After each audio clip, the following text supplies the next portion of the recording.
मित्रों, इस वीडियो में मैं आपके सामने स्वामी विवेकानंद और खेतड़ी महाराज अजीत सिंह के कुछ रोचक प्रसंग सुनाने जा रहा हूँ। नरेंद्र नाथ देश भ्रमण करते हुए आबू पर्वत की तरफ चले। ठौर ठिकाना अनिश्चित था, इसलिए वे एक गुफा में ठहर गए, चंपा नामक गुफा में। संयोग की बात, एक दिन फैज अली नाम के एक वकील उधर से गुजरे। उनकी नज़र इस गुफा में पड़ी तो उन्हें स्वामी विवेकानंद का दिव्य तेज दिखाई दिया। इससे पहले कि वे गुफा में प्रवेश की इजाज़त मांगे, स्वयं स्वामी जी ने उन्हें अंदर बुला लिया। 2 ही मिनट की वार्ता में फैज अली को लगा कि वे किसी दिव्य व्यक्ति से भेंट कर रहे हैं। उनके अनसुलझे सवाल सुलझते चले गए। वे अभिभूत हो गए। उन्होंने स्वामी जी से प्रार्थना की कि वे उनके घर पर चलकर निवास करें। स्वामी जी ने कहा कि हो सके तो बस आप इतना भर कर दें कि इस गुफा के द्वार पर एक दरवाजा लगवा दें। फैज अली ने निवेदन किया कि मैं अपने राजकीय बंगले में अपने नौकरों के साथ अकेले रहता हूँ। आप कृपा करके मेरे साथ चलकर रहें। मैं आपको कोई असुविधा नहीं होने दूंगा। जैसा भी कहेंगे सब प्रबंध कर दूंगा। आपके भोजन की अलग से व्यवस्था करवा दूंगा। स्वामी जी उसका भक्ति भाव देखकर चल पड़े उसके साथ। बोले, फैज अली, जो तुम खाओगे वही मैं भी खा लूंगा। वहां रहते रहते स्वामी जी की ख्याति सुगंध की तरह फैलने लगी।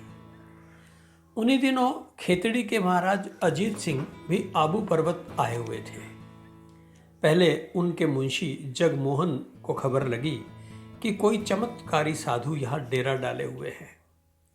फैज अली ने उन्हें निमंत्रण दिया तो वे उनके बंगले पर पधारे। दोपहर का समय था। स्वामी जी एक खाट पर विश्राम कर रहे थे। पहले तो मुंशी जी ने उन्हें कोई ढोंगी साधु समझा जो दिन में भी चादर तान कर सोया हुआ है।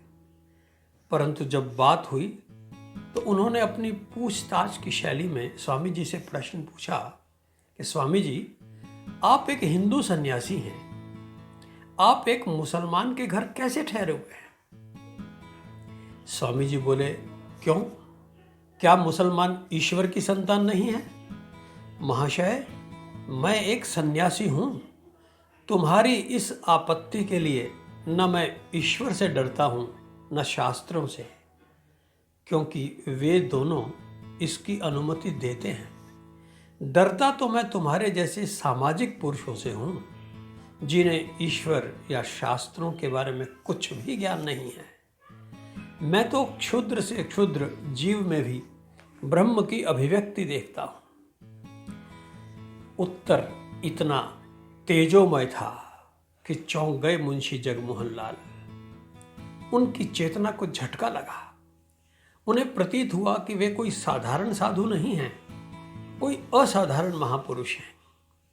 मुंशी जी ने उनसे निवेदन किया कि महाराज अजीत सिंह जी यहां आए हुए हैं, उन्हें दर्शन देकर कृतार्थ करें। विवेकानंद ने पूछा कि मैं उनसे क्यों मिलने जाऊं? मुझे न तो उनसे कोई सुविधा चाहिए, न उनकी कृपा और न ही कोई पुरस्कार। मुंशी जगमोहन बोले, इस राजपुताने में उन जैसा धर्म प्रिय शासक और कोई इस समय नहीं है, इसलिए वे आपसे मिलकर धन्य होंगे।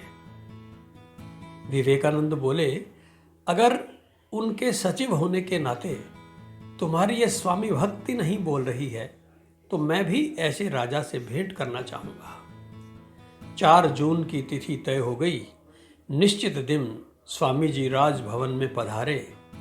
स्वयं महाराज अजीत सिंह ने उनकी चरण रज ली। विवेकानंद ने आशीर्वाद देते हुए कहा कि आशीर्वाद लेने से पहले आपने देख तो लिया होता कि यह सन्यासी इस योग्य है भी अथवा नहीं।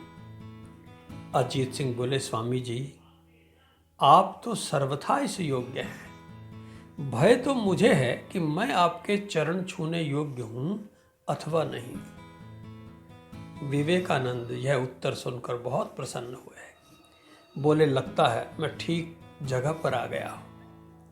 महाराज अजीत सिंह ने विनयपूर्वक कहा, आप में और मुझ में यही तो अंतर है कि आपने अपनी इच्छा से घर संपत्ति छोड़ दी, जबकि मैं अपने राजकाज से बंधा हुआ हूं।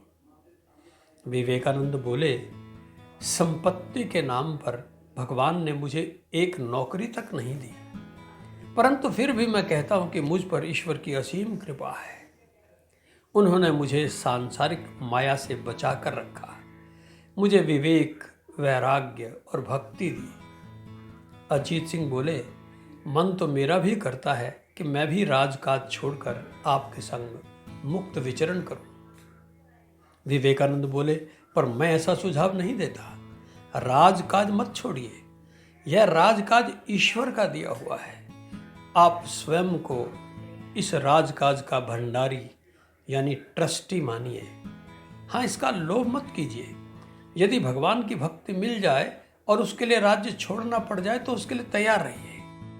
महाराज अजीत सिंह धन्य हुए। कुछ दिनों के बाद विवेकानंद ने आगे यात्रा की अनुमति मांगी, परंतु धर्म प्रेमी अजीत सिंह खुद भी राजपाट छोड़कर उनके साथ चलने के लिए तैयार हो गए। विवेकानंद ने उन्हें रोका, कहा, राजन, अपनी प्रजा को शिक्षित करो। एक एक बच्चे को पढ़ाने की व्यवस्था में अपनी शक्ति झोंक दो। यदि यहाँ के नागरिक पढ़ने के लिए विद्यालय नहीं आ सकते तो अपने योग्य शिक्षकों को उनके घर द्वार भेजो। यही तुम्हारी आराधना है। महाराज ने जिज्ञासा रखी, परंतु इतने योग्य शिक्षक आएंगे कहाँ से? विवेकानंद ने कहा, मेरे सन्यासी घर घर जाकर उन्हें शिक्षा देंगे। वे उन्हें संस्कृत के साथ साथ विज्ञान, गणित और तकनीकी ज्ञान भी देंगे। महाराज अजीत सिंह बहुत प्रेरित हुए। उन्हें लगा जैसे जीवन का खोया हुआ अर्थ उन्हें वापस मिल गया है।